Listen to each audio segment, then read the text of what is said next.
These days, the diesel engine propels most of the tonnage of all of the world's shipping. Given good care, the diesel engine provides maximum effect on minimum oil consumption. The engineer will see to that.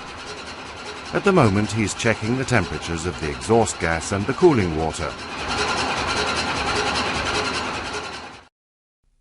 To make a further study of the diesel engine, we leave the engineer and his instruments and put sight glasses on the engine from top to bottom. This reveals the movable parts: pistons, piston rods, crossheads,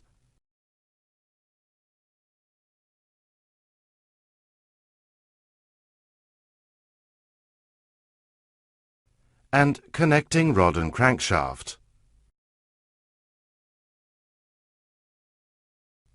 This sectional view shows the functions which the most important parts of the engine have to perform.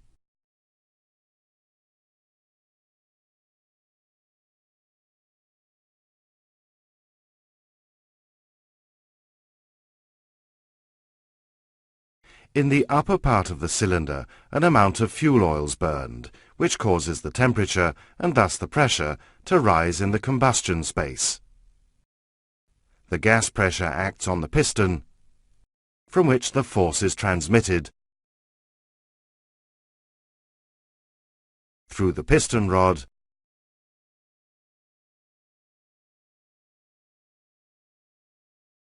and the crosshead to the connecting rod,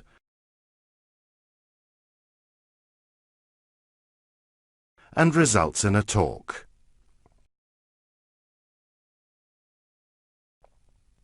The thermal energy has been converted into mechanical energy.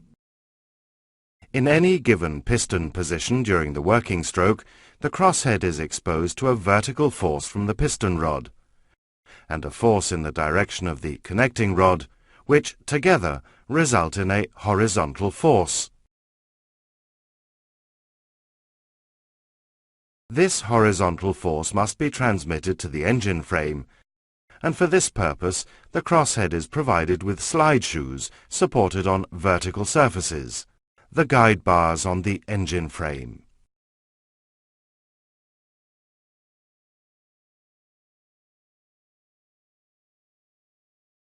Powerful forces are at work in a big marine engine, and accordingly the engine parts are of major dimensions.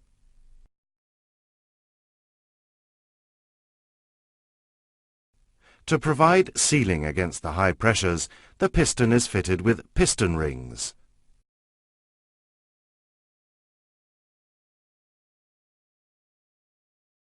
The rings are fitted by means of a special tool which evenly distributes a bending moment to the rings, thus preventing the danger of a permanent deformation. On some engines, the crankshaft is so big that to facilitate manufacture and installation, it's made in two halves, which are later bolted together. Each half is built up from a number of main bearing journals, crank webs, and crank pins. Let's look a little closer at the principle on which a two-stroke engine works. Fresh air is supplied by a turbocharger. From the turbocharger compressor, it's conducted through air coolers into a common scavenge air receiver along the engine and to the scavenge air space around each cylinder. When the piston approaches the end of the downstroke, the exhaust valve opens, the scavenge air ports are uncovered, and fresh air flows up through the cylinder. Exhaust valve and scavenge air ports are then closed, and during compression the air is heated, causing the ignition of the injected fuel. The combustion increases the temperature and thereby the pressure, which drives the piston downwards. The exhaust valve opens, the pressure falls, and the combustion products are expelled while fresh air flows in. The air is again compressed, fuel is injected, ignited, the gases expand,